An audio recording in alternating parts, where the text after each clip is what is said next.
यानंतरची बातमी मुंबईतली आहे।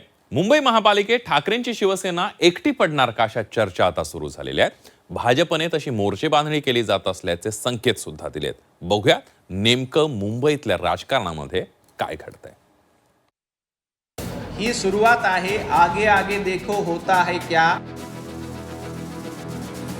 उबाटा गटाची पळता भुई थोडी होईल।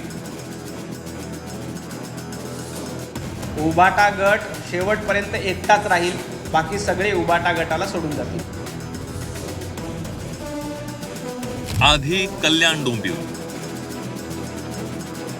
मग नाशिक आणि आता मुंबईतही मनसे महायुतीला पाठिंबा देऊन उद्धव ठाकरेंसोबतचा संसार मोडणार का अशी चर्चा आता रंगू लागली आहे। मुंबई महापालिकेत एकीकडे शरद पवारांच्या राष्ट्रवादीने महायुतीला पाठिंबा दिलाय, तर आता मनसेने मुंबईत एका स्वीकृत नगरसेवक पदाची मागणी ठाकरेंच्या शिवसेनेकडे केली आहे।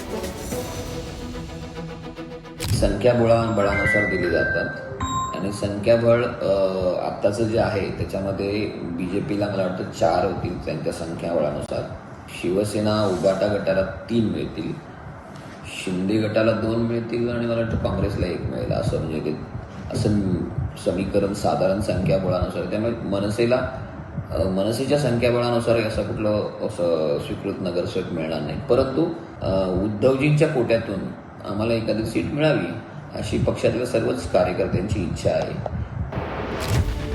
आज शरद पवारांच्या राष्ट्रवादीचे मुंबईतील एकमेव नगरसेवक अजित रावराणे यांनी शिंदे सेनेला पाठिंबा जाहीर केला।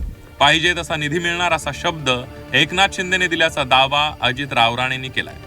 आता रावराणेंप्रमाणेच इतर पक्षातील नगरसेवकही निधीसाठी महायुतीला सहयोग करू शकतात अशी कुजबूज महापालिकेत सुरू झाली आहे। या सगळ्या गोष्टीला राज ठाकरे यांची मान्यता असेल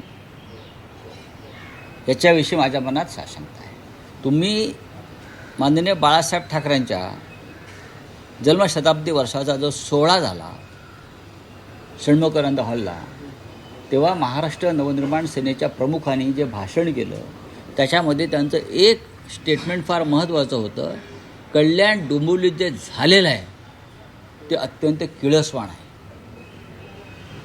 त्यांचा शब्द आहे ना, ते अत्यंत किळसवाण आहे बोललेत ते, त्याच्यामुळे याच्यामध्ये त्यांच्या भूमिका स्पष्ट आहे। उद्धव ठाकरे, संजय राऊत यांनी षडयंत्र रचून राज ठाकरे यांचे उमेदवार पाडलेत।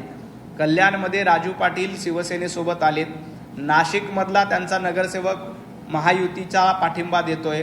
येणाऱ्या काळामध्ये मुंबई आणि इतर शहरामध्ये तुम्हाला असं चित्र बघायला मिळेल।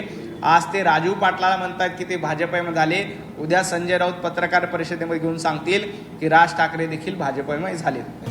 मुंबईत महापौर निवडणुकीदरम्यान मनसेच्या नगरसेवकांच्या भूमिकेवर सर्वांचं लक्ष असणार आहे। यापूर्वीही कल्याण डोंबिवलीच्या सत्ताकारणात मनसेच्या भूमिकेनं ट्विस्ट आणला होता। त्यामुळे आता मुंबई वाचवा म्हणून एकत्र लढलेल्या ठाकरे बंधूंची जोडी टिकणार की तुटणार हे येणारा काळच सांगेल। मनश्री पाठक, झी 24 तास, मुंबई।